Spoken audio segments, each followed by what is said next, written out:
जी बिस्मिल्लाहिर्रहमानिर्रहीम। अज़ीज़ तलबा व तलबात, कैसे हैं आप? खैरियत से हैं? तो आज हम स्टार्ट करेंगे general math 9th class question number 5। A loaded mess of truck जो है उसका वेट दिया। तो सबसे एक ट्रक है जिस आपको मैं इस क्वेश्चन को एक्सप्लेन इस तरह से करता हूँ। एक ट्रक है, उसके अंदर साजो सामान भी है। उस सारे ट्रक का जो वज़न है वो वज़न है आपके पास 6500 किलोग्राम, 6500 kg इस ट्रक का वज़न है। और इस ट्रक के अंदर जो है, ये जो चलने वाला ट्रक है उसकी बात हो रही है, उस ट्रक के अंदर 82%, मतलब अगर 100 है तो 100 में से 82% जो है उसका वेट है। तो हम वेट निकालेंगे कैसे? तो 82% ऑफ लोड जो है इसको मल्टीपल कर देंगे टोटल वेट से। 82% मल्टीपल 6500 किलोग्राम, तो परसेंट की जगह हम नीचे लगाएंगे 100 मल्टीपल 6500 किलोग्राम। कैंसिलेशन कर देंगे और कैंसिलेशन के बाद हम जो ज़ीरो ज़ीरो की कैंसिलेशन है की और बाकी जो वज़न है वो हम मल्टीपल करेंगे तो ये आपको मिल जाएगा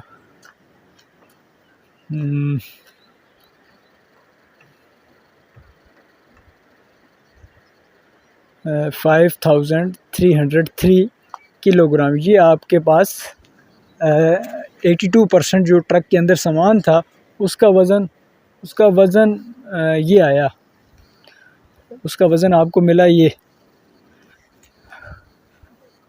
उसका वज़न ये मिला। तो अब हमने फाइंड करना है मैस ऑफ ट्रक, मतलब उसका साजो सामान का वेट भी निकाल दिया, उसके अंदर जो वेट था सामान का वो भी निकाला, टोटल भी हमें पता था। तो अब हमने खाली ट्रक का वज़न निकालना है। तो खाली ट्रक का वज़न कैसे निकालेंगे? Mass of truck is equal to total mass minus 82% of load, जो हमने किलोग्राम में निकाला हुआ है। तो टोटल मैस जो हमारे पास था 6500 किलोग्राम, केजी हम लिखेंगे, माइनस 82% जो हमने निकाला था 5303 kg। तो इसको माइनस करेंगे, माइनस करने के बाद इसका जो भी आंसर आएगा वो जो ट्रक का वज़न होगा वो खाली ट्रक का वज़न आपके पास आ जाएगा।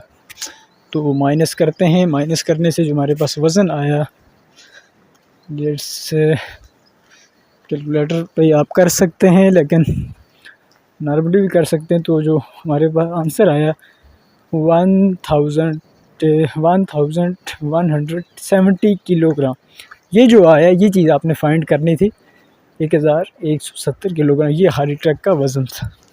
करते हैं, क्वेश्चन नंबर 6 है कि what number decreases by 13% of itself is equal to 174। तो ऐसा कौन सा नंबर है जिसको 13% माइनस करें उसी नंबर से तो आपके पास 174 है, 174 है। तो लेट्स, वो नंबर हमें पता नहीं है, वो नंबर हम खुद से रखेंगे। नंबर हम अल्फ़ाबेट्स जो हैं अंग्रेज़ी के, उनमें से हम नंबर खुद से रखना और हर वही नंबर फाइंड भी करना है। तो let's the number is x, वो नंबर हमने रख लिया, वो नंबर है हमारे पास एक्स। अब इसी नंबर में से 13% माइनस करना है, तो ये क्वेश्चन में दिया हुआ है। तो x माइनस 13% ऑफ x, अगर x रखा है तो वो दूसरे उसमें से 13% भी x को ही माइनस करना पड़ेगा। तो हमारे पास जो इक्वल में उन्होंने क्वेश्चन में कहा हुआ 174 आ गया है।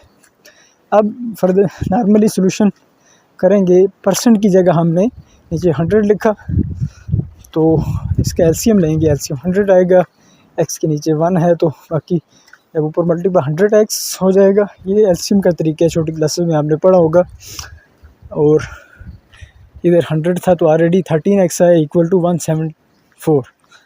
अब ये जो 100 डिनोमिनेटर में है इधर डिवाइड हो रहा है, इक्वल के जब दूसरी तरफ जाएगा तो जाके मल्टीपल हो जाएगा, या फिर दोनों तरफ 100 से मल्टीपल कर दें, ये तरीका भी है। तो नहीं तो ये इधर डिवाइड हो रहा है, दूसरी तरफ जाके इसको आप मल्टीपल कर सकते हैं।